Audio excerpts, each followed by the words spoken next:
प्रणाम सर।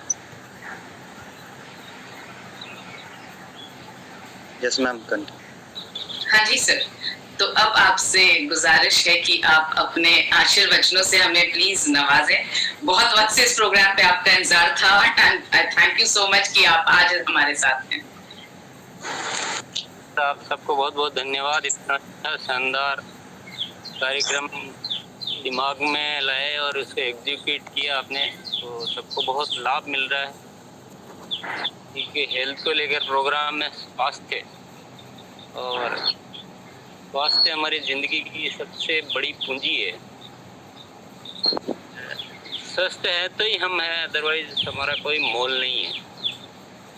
तो जिंदगी में स्वास्थ्य सबसे सर्वोच्च प्राथमिकता है हमारे सबकी लाइफ की। और इससे रिलेटेड लेकर जो जानकारी आप दे रहे हैं, वाकई में एक आपको बहुत बहुत दुआएं मेरी तरफ से।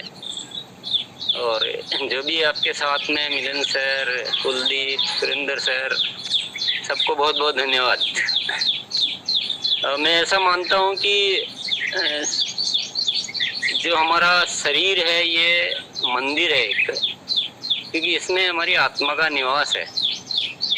तो शरीर स्वस्थ है तो आत्मा स्वस्थ है, मन स्वस्थ है। और शरीर स्वस्थ नहीं है तो कुछ भी नहीं है। मान लीजिए कि हम कोई बोलता है कि हमने शरीर 80 साल जिया और 80 में से 20 साल स्वस्थ नहीं रहा, तो उसको 80 साल जीना नहीं कह सकते, उसको 60 साल जीना ही कहेंगे। क्योंकि 60 साल ही वर्क किया या कुछ सार्थकता रही, कुछ रचनात्मकता रही, कुछ काम किया। तो जितना स्वस्थ रहे उतना जीना है, बाकी का कोई जीना नहीं है। बल्कि कभी कभी तो स्वास्थ्य एक इतना खराब हो जाता है कि वो बोझ बन जाता है, वो जितना जिया उसको माइनस कर देता है। ऐसा कि मान लो 10 साल बहुत गंभीर बीमारी में कोई रहा और 10 साल नॉर्मल बीमारी में रहा और टोटल 80 साल जिया, तो वो 10 साल जो हो सकता है कि 60 साल की स्वस्थ आयु के 20 साल भी खा जाए वो, तो ऐसा भी हो जाता है। इसलिए स्वास्थ्य जो है बहुत जरूरी चीज है। स्वस्थ शरीर ही चुनौतियों से मुकाबला कर सकता है। स्वस्थ शरीर में ही स्वस्थ मन होता है, तो वो कुछ रचनात्मक कार्य कर सकता है, कुछ अच्छा सोच सकता है, कुछ दुनिया के लिए सोच सकता है, कुछ अपने परिवार के लिए अच्छा सोच सकता है, लोगों से अच्छा बिहेव कर सकता है, मन प्रसन्न रह सकता है। तो कुल मिलाकर ये कह सकते हैं कि स्वस्थ रहना हमारी सबसे बड़ी जिम्मेदारी है। दूसरों की सेवा भी बाद में है। जो इंसान खुद ही स्वस्थ नहीं रहता है, वो सेवा की बात करता है तो वो निरर्थक है। तो सबसे पहले सेवा का मतलब है खुद को स्वस्थ रखो, खुद को अच्छा रखो, खुद को पॉजिटिव रखो।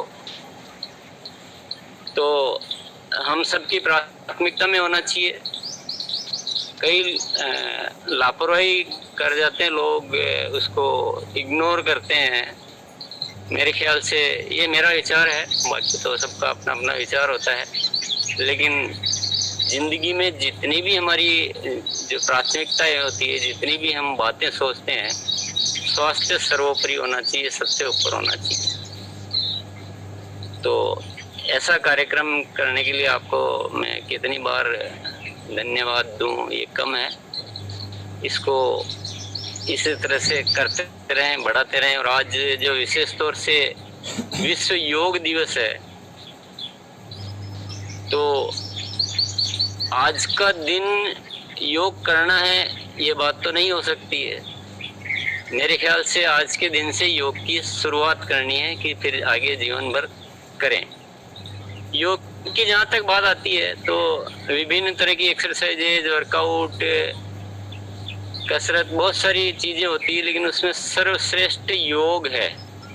ये हमारे भारत की देन है, ये भारत के ऋषि मुनियों की देन है और ये बहुत ही वैज्ञानिक है। क्योंकि योग केवल शरीर से जुड़ा हुआ नहीं है, ये मन से भी जुड़ा हुआ है, ये विचारों से भी जुड़ा हुआ है, ये आध्यात्मिकता से भी जुड़ा हुआ है। और ये संपूर्ण है, ये किसी केवल एक समाधान नहीं है, ये जिंदगी का संपूर्ण समाधान होता है। स्वास्थ्य तो अच्छा होता ही है, लेकिन मन भी अच्छा होता है, संस्कार निर्मित होते हैं। योग करने वाला अक्सर कर आपको विचारों से भी प्रबल मिलेगा ना, वो उसकी सोच भी कुछ अच्छी होती है। और अपन देखते हैं कि जो दूसरी एक्सरसाइज, मैं किसी की बुराई यहाँ नहीं करना चाहूँगा, दूसरी भी करते हैं तो बहुत अच्छी बात है, लेकिन यहाँ योग की आज दिन है तो थोड़ा सा ये बात करना जरूरी है कि कभी कभी हम जो दूसरी एक्सरसाइज करते हैं या दूसरा खेलते हैं तो उसमें बाद में जाके कुछ शरीर में कुछ डैमेज हो जाता है, कुछ इंजरी हो जाती है या कुछ कोई अंग रुक जाता है। लेकिन योग एक ऐसी विधा है